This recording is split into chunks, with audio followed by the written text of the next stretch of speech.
Hi hello welcome to PV stories Telugu. ఇవాల్టి మన story రపంజల్. స్టోరీలోకి వెళ్ళే ముందు ఎవరైనా మన ఛానల్ని కొత్తగా చూస్తున్నట్లయితే ప్లీజ్ లైక్ చేయండి, షేర్ చేయండి, సబ్స్క్రైబ్ చేసుకోండి. ఓ గ్రామంలో ఓ మంచి దంపతులు ఉండేవారు. వారు ఎంతో కాలంగా ఓ బిడ్డ కోసం ఎదురు చూస్తున్నారు. కొన్నాళ్లకు ఆమె గర్భవతి అయింది.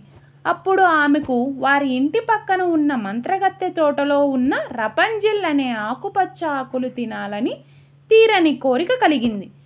ఆమె భర్త భార్య కోరిక తీర్చాలనే ఉద్దేశంతో రాత్రుల్లో ఆ తోటలోకి దొంగగా వెళ్ళి ఆకులు తెచ్చేవాడు. ఒకరోజు మంత్రగత్తె అతన్ని పట్టుకొని కోపంగా మాట్లాడుతూ, నీ భార్యకు ఆకులు కావాలా? అయితే మీ పుట్టబోయే బిడ్డను నాకు అప్పగించండి అని అంటుంది. భయంతో అంగీకరించిన ఆ దంపతులు బిడ్డ పుట్టిన వెంటనే మంత్రగత్తెకు అప్పగిస్తారు. ఆ మంత్రగత్తె ఆ పాపకు రపంజల్ అనే పేరు పెడుతుంది. పాప పెరిగే కొద్దీ ఆమె జుట్టు చాలా పొడవుగా పెరుగుతుంది. బంగారు వర్ణంలో మెరిసే రేఖల్లా ఉంటుంది. ఆమెను అడవిలో ఓ పొడవాటి టవర్లో పెట్టి బయట ప్రపంచం నుండి దూరంగా పెంచుతుంది. ఆ టవర్కు మెట్లు ఉండవు. మంత్రగత్తె ఎప్పుడు వచ్చినా ఇలా పిలుస్తుంది, రపంజల్ నీ బంగారు జుట్టు వదిలేయ్ అని అంటుంది. రపంజల్ తన జుట్టుని కిందకి వదలగానే మంత్రగత్తె దానిని పట్టుకొని పైకెక్కుతుంది. ఒకరోజు రపంజల్ పాట పాడుతుండగా ఓ రాజకుమారుడు ఆ పాట విన్నాడు. ఆ స్వరం అతనికి చాలా బాగా నచ్చింది.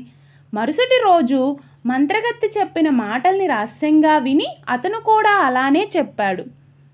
రపంజల్ నీ బంగారు జుట్టుని వదిలేయ్ అని. రపంజల్ తన జుట్టుని వదిలి అతనిని పైకి లాగుతుంది. ఇద్దరు చూసుకున్న క్షణం నుండి ప్రేమ పుడుతుంది. రోజుకోసారి రహస్యంగా కలుసుకుంటారు. ఓ రోజు రపంజల్ పొరపాటున మంత్రగత్తె ముందు ఇలా చెప్పింది, రాజకుమారుడి వస్త్రాలు మీ వాటి కంటే మెరుగ్గా ఉంటాయని. దీంతో కోపంతో ఊగిపోయిన మంత్రగత్తె ఆమె జుట్టుని కత్తిరించి అడవిలో వదిలేసింది. మంత్రగత్తె అతనిని కూడా మోసం చేసి టవరు పైనుంచి తోసేసింది. రాజకుమారుడు గాయపడి అంధుడయ్యాడు. అరణ్యంలో ఏడుపుతో రపంజల్ కోసం తిరిగాడు. 4 సంవత్సరాల తర్వాత అరణ్యంలో రాజకుమారుణ్ణి రపంజల్ కనుగొనింది. ఆమె కన్నీళ్లు అతని కళ్ళపై పడటంతో అతనికి చూపు తిరిగి వచ్చింది. వారిద్దరూ మళ్ళీ కలిసి రాజ్యంలోకి వెళ్ళి పెళ్లి చేసుకొని సంతోషంగా జీవించారు. స్టోరీ నచ్చిందా?